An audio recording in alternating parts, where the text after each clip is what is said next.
So I wrote a poem, and it's called Car Ride, and I hope you like it. And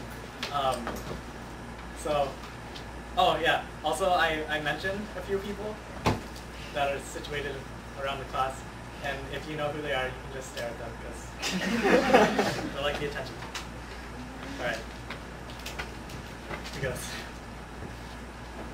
I'm going to be a doctor when I grow up. At least, I think.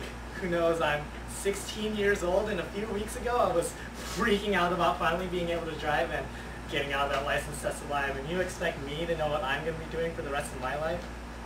I don't think so. A lot can happen in a few years, but I guess becoming a doctor is a good goal to have. And yeah, I know 8 more years of school is going to be hell, and I'm already sick and tired of trying to do well because this calculus BC United States history can't get below a B. Life is driving me insane, and it's so easy to give up when you're sick of trying to live up to other people's expectations besides your own. Who are you to know what I can do and what I want in my life? I'm not upset. I want to succeed, and you can call me a bad person for wanting to perpetuate the cycle of money, power, and greed, and you can tell me money doesn't buy happiness, so... Oh, wait. Come on. Do you live in America? Because it certainly doesn't buy pain, and if I can keep my head out of the rain and have a nice home for my family to live in, I call that happiness. So no, I guess I'm not ready to give up just yet. I'm just saying, these tests are getting harder and harder to ace when I'm being distracted by Xbox and MySpace, and I know it sounds sad, but I'm really not doing that bad. I just can't stand getting a B, and I never brag about my grades, even though they're mostly A's. And no, it's not because I have squinty eyes or because I have dark, straight, beautiful hair. Excuse the Asian stereotype reference. And all right, maybe I do eat noodles and rice, but just because I live up to that stereotype doesn't mean my parents beat me for averaging B's. My family is the stern, the loving hand at my back, guiding me and helping me down my own chosen path. They are my morals, my determination, my ethics, my manners, my etiquette, my words, my love, my soul, my background, you get the idea. My family is everything.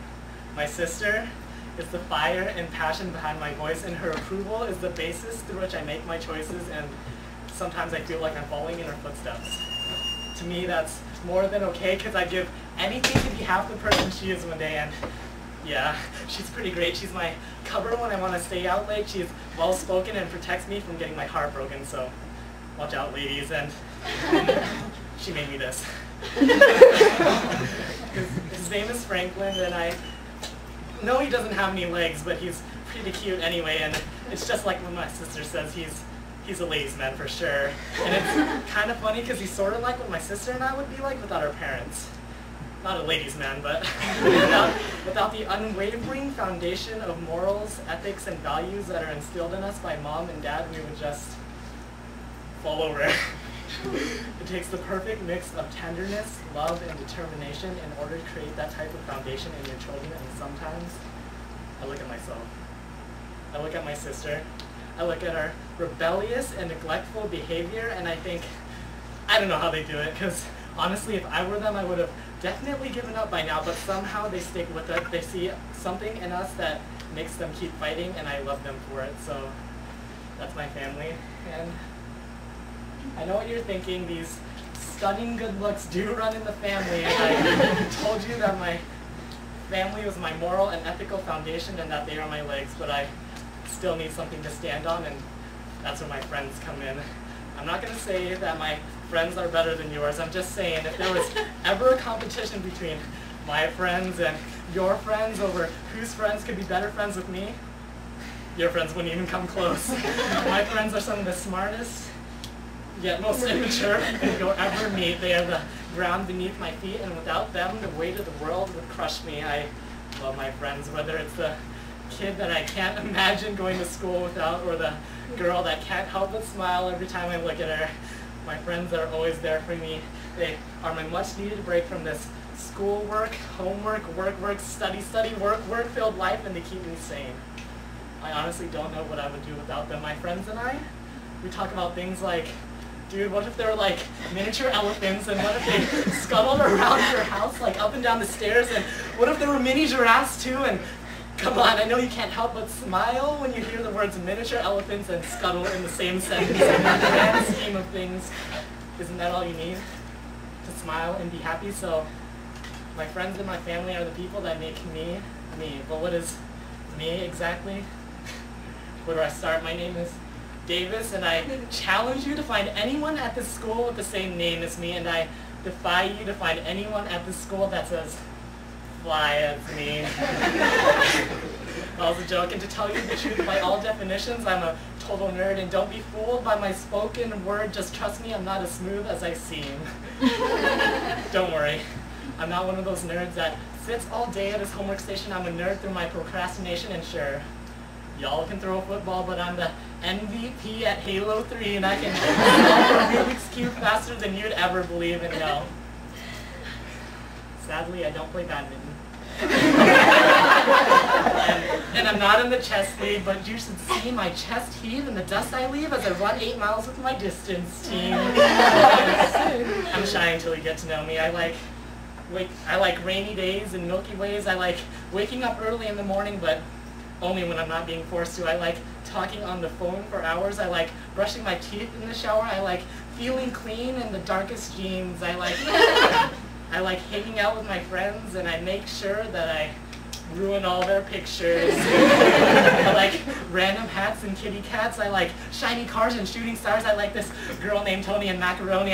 But above all, I just like to smile, and I hate things that make me frown, like big dogs and scary clowns, like skinny girls without an ounce of self-respect. I hate people that try really hard to be different. I hate people that try really hard to be the same, because I just don't understand why they think it's so lame to just be. I hate bumblebees and scraping knees. I hate leaky pipes and stereotypes. I hate Fritos and Speedos. And don't you hate when people rhyme random, unrelated words and call it a poem? Alright, that's enough of that. No more stalling, no more ranting and raving with these random rhymes. It's time to stop messing around. It's time for my barbaric yawp to sound, so here goes. Writing this poem, doing this project, I had to answer the question, what is important to me? And I thought about everything everyone else might talk about, like their sports, their passions, leaving their mark, and to tell you the truth, I couldn't think of anything like that. I'm just trying to live my life day by day, trying to think of my future while still trying not to waste these precious high school days away, and I thought, what's living without happiness? Henry David Thoreau said, our life is frittered away by details. Simplify, simplify, simplify. And I found out a couple weeks ago, sitting in a car with my friends, that despite all these complications that come with high school life, I can still find time to smile. And if I can find happiness, sitting in the car, just listening to my friends talk, isn't that what really matters? Doing this project made me think of how lucky I am. All the people in your life that make you smile, they're the ones who make living worthwhile. So wealth, money, power, what's it matter if you're just going to throw these people away? And so I take a vow. I wanted to let you all know now how I feel before it's too late. I don't want to wait till the day we graduate to tell you that I love you and that you are what matter in my life, so listen. What I don't think you understand is that I didn't write this poem. You did, and you make me who I am. Thanksgiving just passed, and I guess it's never too late to get into the spirit, so thank you.